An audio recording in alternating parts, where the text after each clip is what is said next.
Nice to see you again, Robbie. Yeah, I cave dive for 3 years, and I don't know if I'm a tourist cave diver or I'm a cave diver because we don't have caves around, not in Israel. The tourist cave diver versus the real cave diver. You know, what I've used the term here for years, and I call it the recreational cave diver. Okay, and people sometimes get offended. Well, what do you mean a recreational cave diver?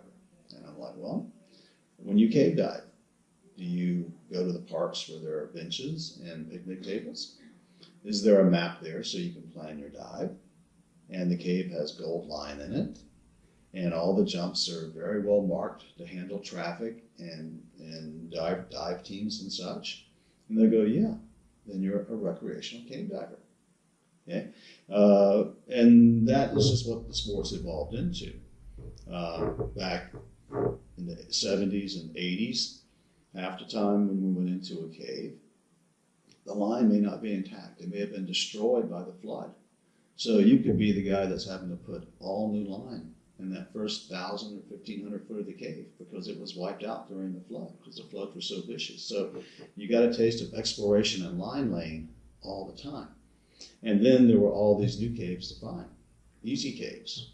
And so that was the nature of the cave diver back then. We actually taught people how to survey because back then, when you went cave diving, there was always a possibility of finding something. You will find something. Yeah. Something. Not as an explorer, you just want to dive. Yeah, you just find something. You know, but today, it's a lot harder. You know, that's why these guys are doing, in order to find a new cave, they're doing these 10, 12, 18-hour dives, or they're going extremely deep.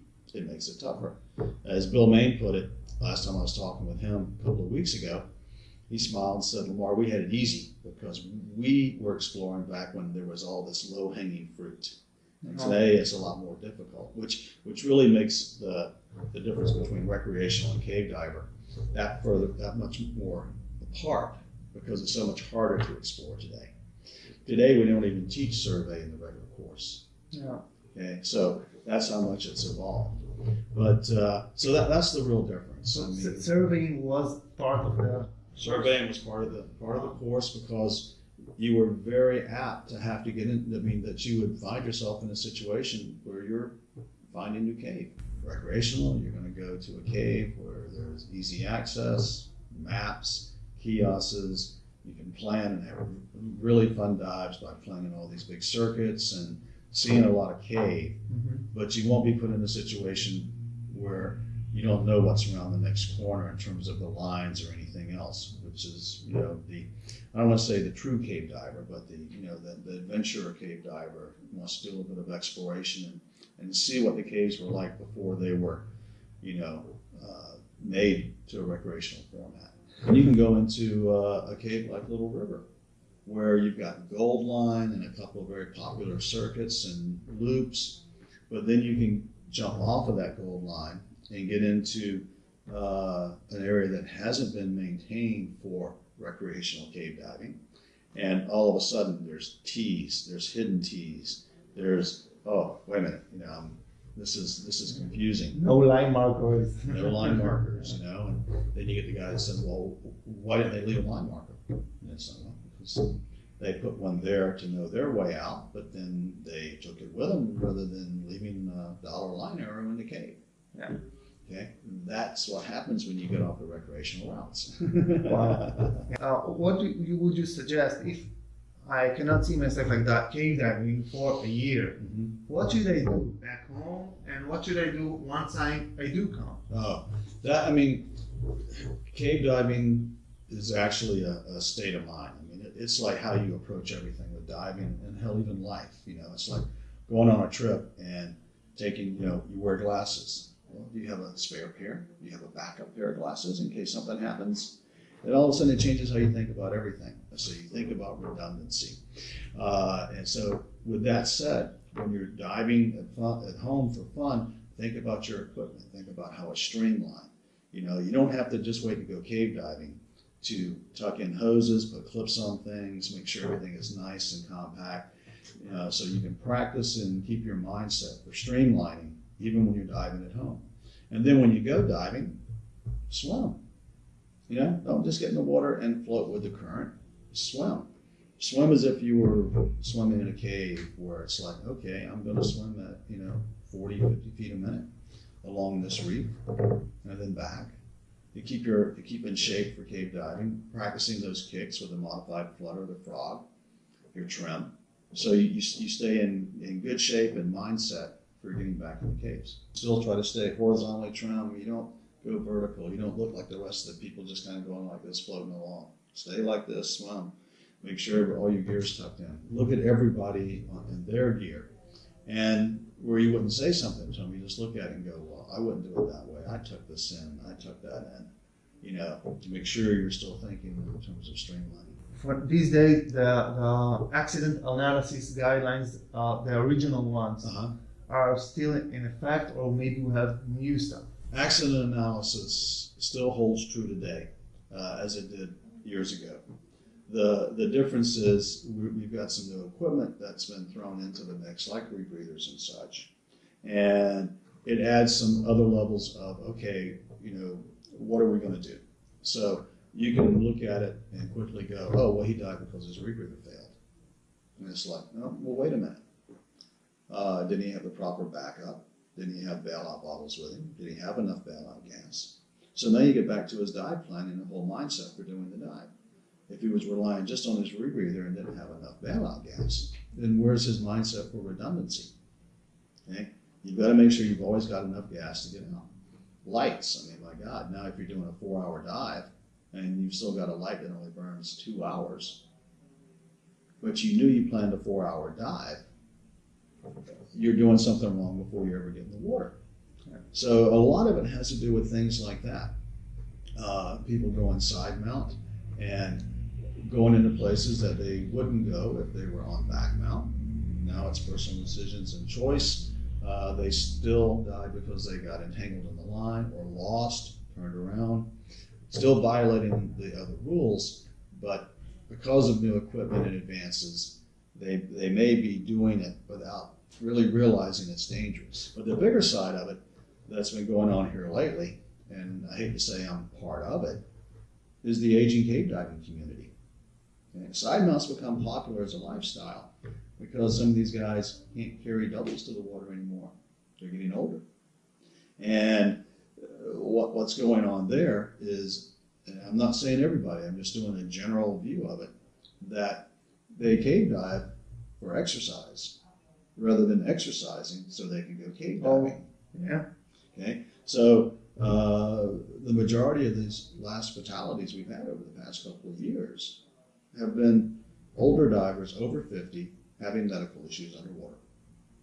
Here again, it's back to the mindset. If you're overweight and have a heart condition, then you shouldn't be cave diving until you get back in shape for it. If you can't get your tanks to the water without having to take a rest in between each cylinder you take to the water because you're worn out, then maybe you shouldn't be getting in the water. Because if something happens, can you actually deal with the problem? So accident analysis hasn't changed. It's just that we're dealing with a different group and a different type of diver. But for cave diving to be considered the most hazardous sport on Earth, people will put duct tape and Band-Aids on equipment problems rather than making sure their equipment is working good, it's current, and everything else. Hoses, regulators. It's just like, you're going into an overhead environment and you're okay with having something not working right. The guy who turns on this light and it won't come on and he bangs it. Oh, now it's on. I'll go cave diving. Wait a minute. I actually wrote a chapter for the last Untitled Cave Diving, the nuts and bolts of equipment. And I had put in there that it was okay to use rechargeable batteries. And some of the instructors pushed back going, Lamar, you've got to use alkalines in these. And I'm like, why? Well, because that's what it says. I'm going, okay. So I had to educate everybody.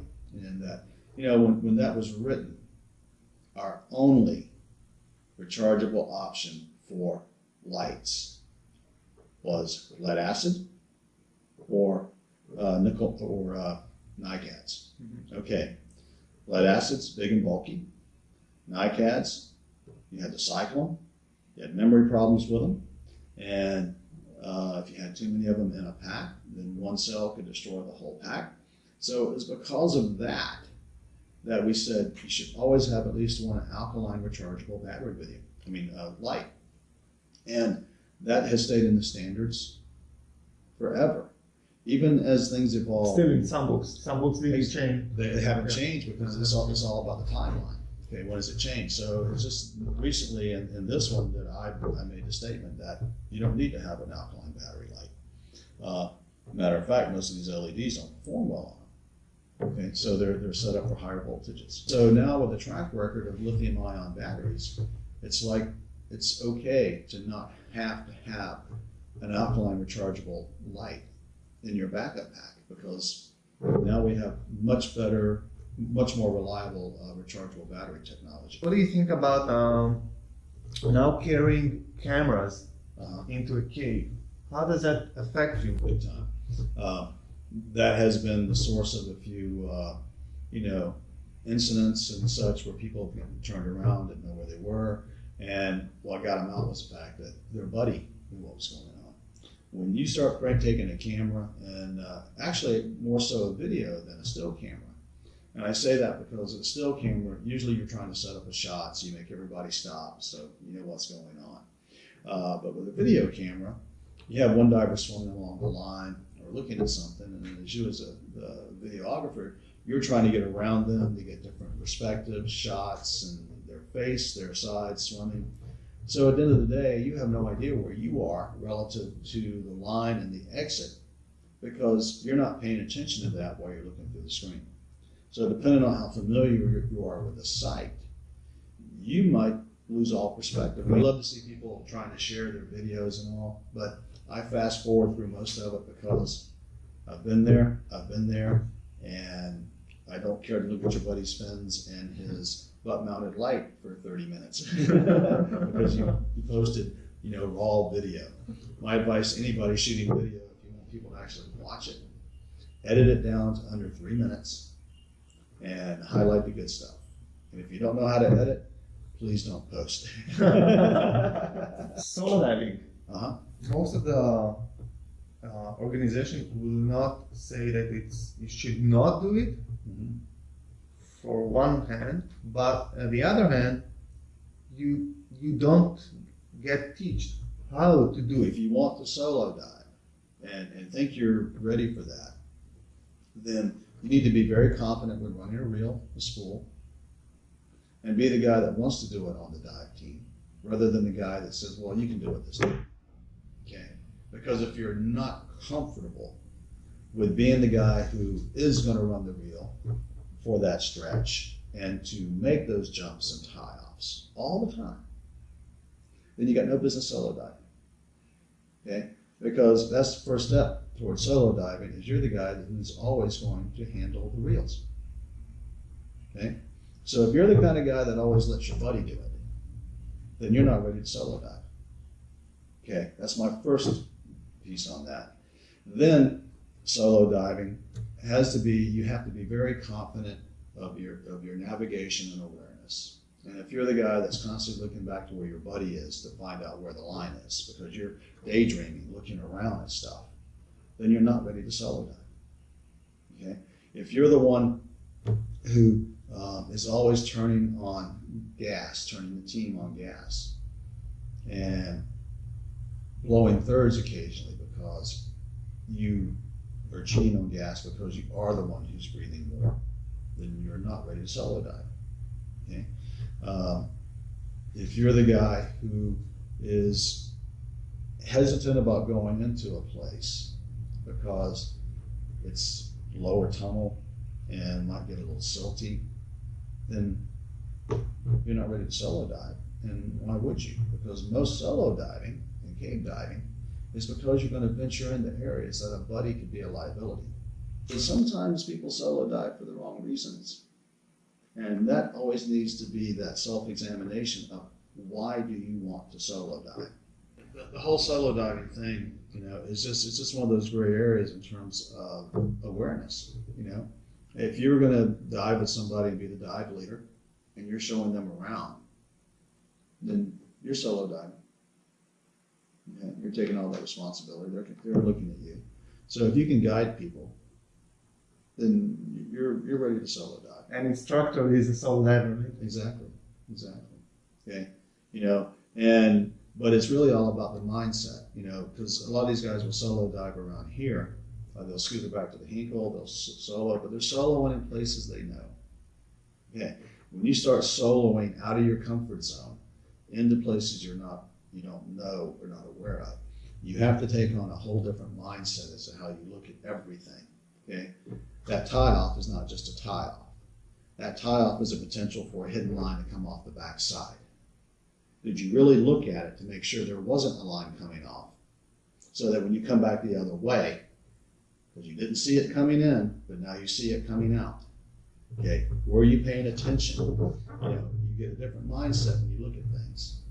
So there are certain caves that when I am teaching advanced cave, and that's what we have now with the CDS, and I look at it for staging and our first responder program, is when I take that opportunity to take people in areas that they understand how important it is to be paying attention. Okay, because when you're doing this recreational cave diving in areas that are well marked, solo dive is too easy. Okay, there's nothing to really teach there because everything is marked. You got double arrows on this. You got this jump. It's visible. You can see everything. The only way you can truly have somebody understand the hazards of solo diving is to take them off of the lines that are considered recreational routes and let them experience tees, blind tees, hidden lines in caves. And there are a few of those around, where, okay, we're fixing to go into this area. They'll look at it and go, well, let's look at a map. No, you don't have a map. If you want to learn to solo dive, you go in a cave without looking at a map. Okay. Because even if you look at the map, the cave will be different, right? Exactly.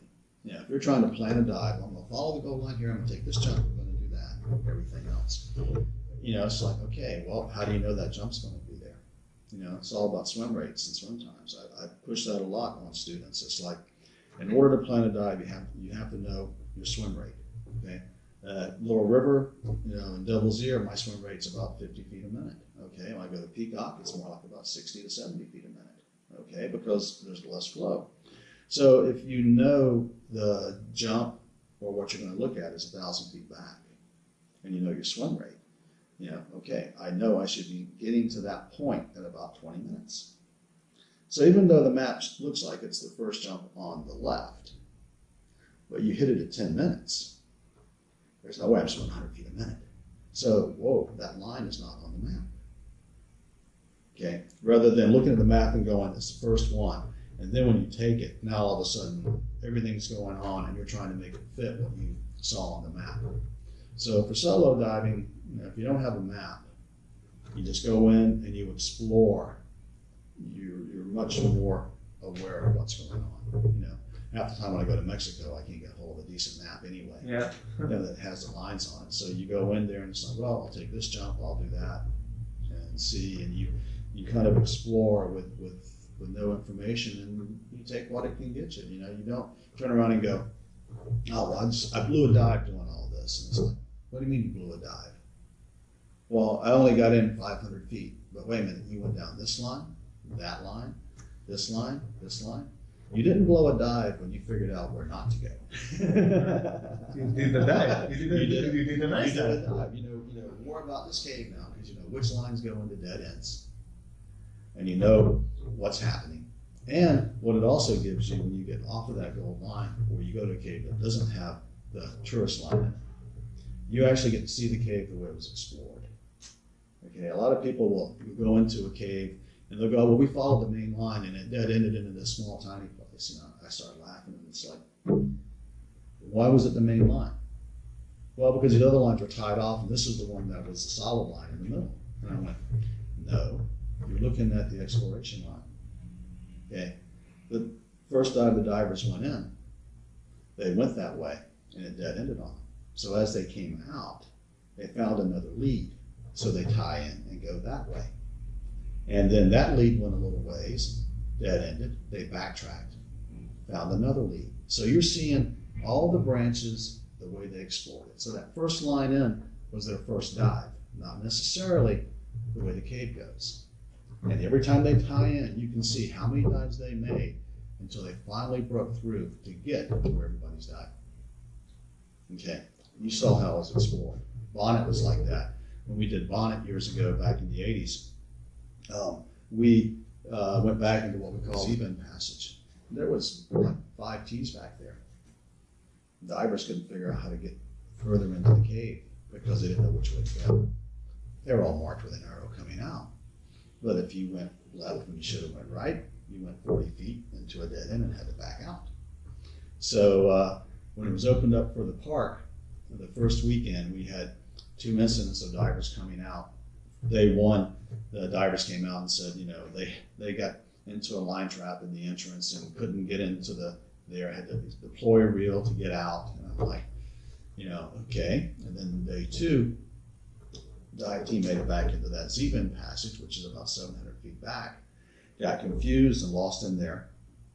Came out and told the park rangers, oh, this place is dangerous, you know. We got turned around, got low visibility. So when Joe McGrath, the park ranger, called me on Monday, Lamar, you guys said this place was safe and safe to dive. Oh, it's a great dive, Joe. Well, 2 teams had problems. And I went, okay, Joe, I'll come in and fix it. So Monday afternoon, Dan Lenz and I went in, and I now took the line from exploration to tourist. I brought it out to the entrance into the first cavern to make sure that line trap would not be something that a diver would get into. Went back into the Z-bend and cut all the T's out, made them jumps to run that line continuous to get them through debtor's payment and to the 4-way intersection. Mm-hmm. But I had to take it from exploration to tourist. Yeah. Okay, because the tourist divers wanted to go back there. They didn't want to learn the cave and see what we had to do to find where they want to go. So, but I had to clean all that up so they could just do that. They didn't care about what we went through on, you know. So that was before the age of Gold Line? Yeah. And then you went to Gold Line? Yeah, that was back in the mid-'80s. Gold Line happened in 1989. Labor Day weekend, we had a fatality at Orange Grove Sink. And the couple they were trying to set up the Grand Traverse. They had already done the leg from Peacock to Olson, and they had done Olson the Challenge. And that evening, their 3rd dive of the day, they were trying to do Orange Grove to Challenge, and then they were going to do the Grand Traverse. So that evening doing that, they got past the distance tunnel and made the turn into Sistine to the line going to Challenge when her primary light failed.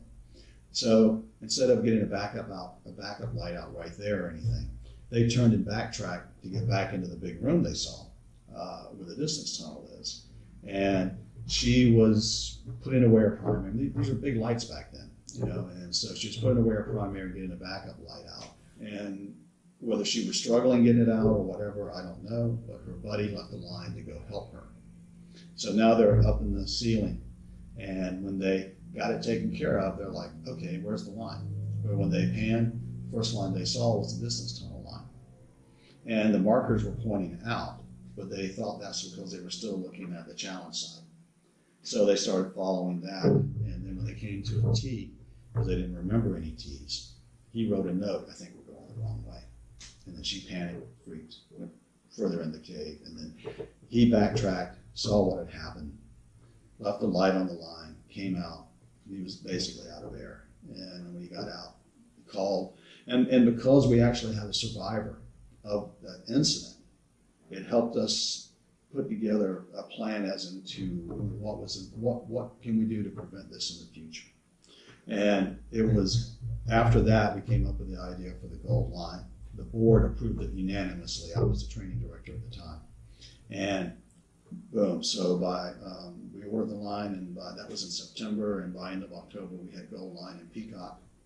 And then we started carrying it over to the other caves as well. So that was the birth of the Gold Line. when things start to go wrong, Yeah.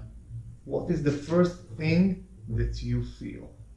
Like you personally, how this little voice sounds to you? How the beginning? when you s- That voice has changed over the years. Okay, I mean, things go wrong, and it's just kind of like, okay, back up and just take a breath. Okay, as long as you can still breathe, you have options. You can lose visibility, you can lose lights, you can lose anything, but as long as you can breathe, you have options. So making sure your regulators and everything are configured so that that is never a question that you can breathe, even on a rebreathe. If you're having problems with it, the whole point is your bailout readily accessible? Okay, and that's why I keep mine on. And that close just like I would for doubles and side mount, so that no matter what's going on, if there's any question, I can quickly bail out, or I can switch, get to another bottle. The whole point is, as long as you can breathe, you've got options. So when you can't breathe is where things can really get bad. You know, and I've had a couple of incidents in my life, you know, through all this. I mean, I ran out of air in 1979 as an open water diver before I knew about cave diving. And then I had a double regulator failure on the dive. With and then one that you then Yeah. decided to make the regular second stages be able to be fixed underwater. Yeah. So, you know, so those were kind of like, you didn't have time to think. It was like, you know, you're in survival mode. You know, didn't have time to think about anything. Now, when things go wrong, you know, you look at it like, hey, the line's broke. Okay. Oh, lights went out. You're in low vis. Or, oh, you're in zero visibility with a line broke. You just stop and think, okay, I'm breathing. I got time. Let me think about what I need to do.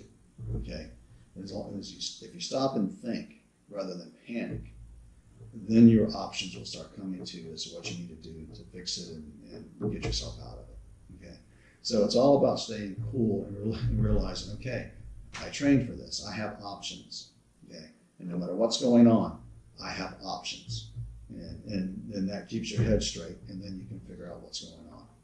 But you have got to be at a place with yourself to be comfortable enough, you know, that when something does happen, your first thought is, I have options. Okay. Then everything is good. If you feel you don't have any options, you're screwed. Okay. Because that means you have given up, you know, right away if you don't feel you have any options when something happens. So as long as you think that way, I've got an option, okay, you know, we figure it out. My instructor told me, anything happens, it doesn't matter what happens, even if you don't have air, the first thing is you do, where is the line? Where's the line? Okay. Hold the line. Now you can do everything. Exactly. As long as you know you have an exit, you have options. Okay. It's very important. I try to tell people, you have to know you can get out. You know, Woody Jasper wrote in the Cave Diving Manual in 1992 in his accident prevention chapter, which still sticks to me today. He wrote about a number of things, the regulator thing with me, but what he did is, like, most of the fatalities happen because people become hopelessly lost. Okay, so if you take that off of the table by, okay, no matter what's going on, stay on the line, stay on the line. Know your exit. Now you aren't hopelessly lost. So now you can figure out whatever else is happening. Okay, now, oh, well, they ran out of air. Well, they ran out of air because they got lost. Okay, you know, you got to look at it, you got to start evaluating it that way. So, oh, well, you know, they ran out of air, that's why they died. No, they died because they ran out of air because they were lost and couldn't get out. That kind of analysis and thinking about the human factor, because the equipment now, as you said, it's reliable. It's 99% will be a human error. It's never just as simple as, oh, he ran out of air. Yeah. No. We need to get to the root of this. You know, like I said, that's why we figured out we had these medical issues in some of these, you know, the aging issues, the aging cave diver. So it doesn't change the result, of course, but it does change how we have to look at some of this. Thank you very much, Lamar. Well, thank you, man. Yeah. It was good.